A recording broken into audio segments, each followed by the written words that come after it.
mas bem aqui 5 anos passados e nós fazemos tratamento mais intensivo que antes. Klomvoet, para um exemplo aqui, está uma deformação de pia que eu nasci e antes nós operamos mais tempo e agora nós temos tratamento com gips, com yeso e nós corrigimos torcimento de pia tabak normal. Nós basta muita para anos, pero nang tabing torcimang secanos, ora nang nossa começar com o tratamento, nang tabing torcimang nang tahaya gips.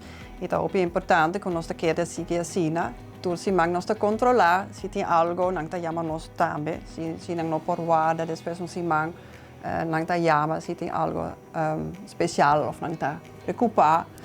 Depois de 6 semanas, mais ou menos 7 semanas, nós cambia o tratamento, o gips está claro, nós modelar, porque nós temos pia, nós vamos mostrar, nós cambia a posição de pia e depois de 6 semanas nós vai over com o brace, nós temos sapato chiquito, até a hora de 6 anos está roupa grande, normalmente está ongeveer 4 anos, mas nós temos 6 anos, depois door die zijn nós para fazer todo o tratamento, nós para fazer todo cospa e muito não tem mais nenhum outro caminho, nós está fazer todo cospa. E para que era bom com o tratamento, nós vai simpósio junto para nós quedar up to date com toda a informação e todo o tratamento, porque nós escuta que tem diferentes tratamentos, então está bom para bairro que está preciso no futuro. Mas toch eigenlijk nós está bezig, hobby bom. Sim, nós agora temos uma acreditatie, dus kwaliteitskeurmerk para o Klomvoetcentrum. Zij está centro especificamente para klomvoeten e tratamento de EC com standaard kwaliteit.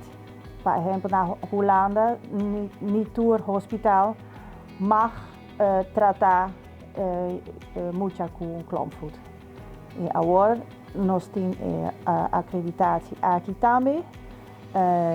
Nós vamos na maart aqui e nós queremos eigenlijk breed uit klomvoetzorg naar de hele regio. Wel sempre se está em dúvida, vai dokter, para toch ora nang ta waku pia ta kera steve pading, of ora ta grande, com nang ta waku ta kana diferente com outro mucha. Bij een dokter of bij het Gele Kruis of bij dokter die kaas of kijk daar, para toch lager wak. Mas zo sempre, me hopa check in nada, que bono check e depois nós tabisa se nós pahasi hopicos para pia. Me saco hopi gente tá pensa que pero esse sapato tá vira sapato grande, tá marroso, me não quer que muito tá baicana assim, pero tá importante que muito tá cana bom. E de dia que nós não tem sapato marroso, mas agora nós tem hopi net a fina fang, se muito tá há bom tratamento, não tá nada mais de ela há algo na sua pia. No sempre tem